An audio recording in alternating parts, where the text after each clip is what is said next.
Alors, on veut montrer que la suite est géométrique de raison 2 tiers. Donc, autrement dit, on veut montrer que Vn plus 1 est égal à 2 tiers de Vn. Si on multiplie un terme par Vn, on obtient le terme d'après.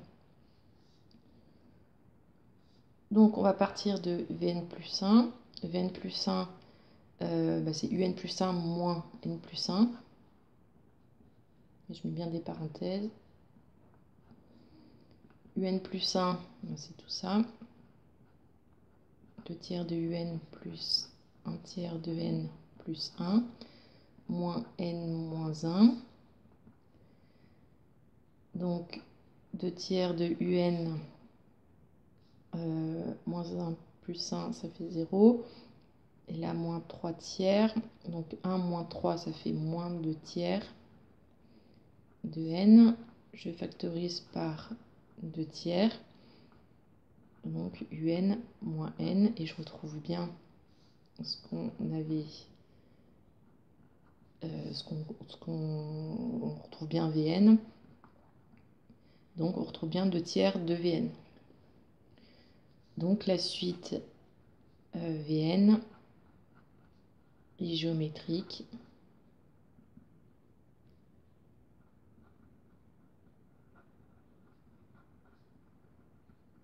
de raison Q égale 2 tiers.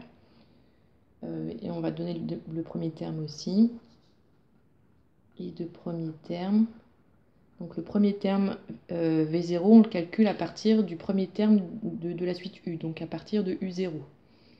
Donc V0 égale, on remplace tous les N là dans la formule pour Vn, on remplace tous les N par des zéros.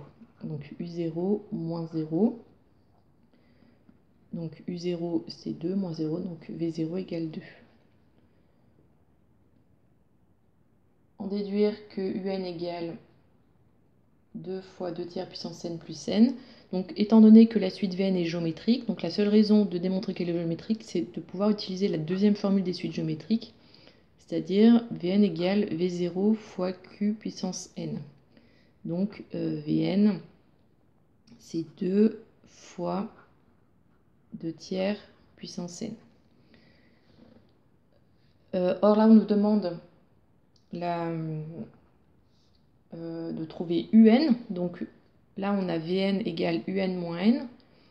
En isolant le Un, donc c'est-à-dire en passant le moins n de l'autre côté, on peut trouver Un égale quelque chose. Donc Un égale, donc ça fait Vn et plus n.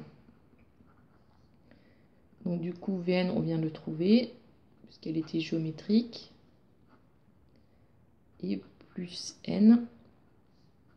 Voilà, donc là, on a retrouvé la formule qui nous demandait. Déterminer la limite de la suite Un.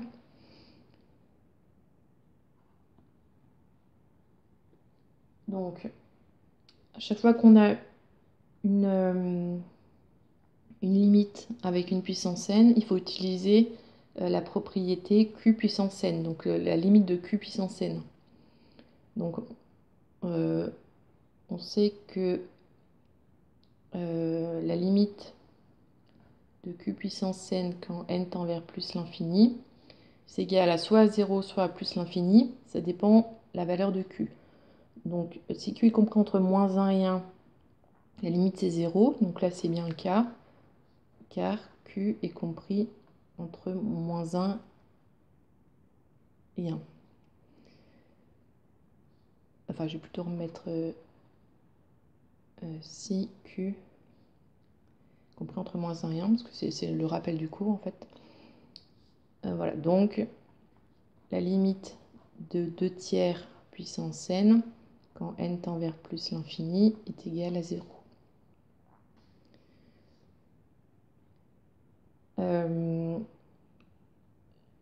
Donc du coup, si on multiplie par 2, 2 fois 0, ça fait toujours 0. Donc la limite de 2 fois 2 tiers puissance n est égale à 0 quand n tend vers plus l'infini.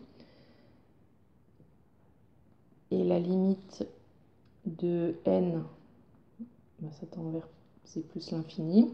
Ensuite, on ajoute les deux. Donc par addition,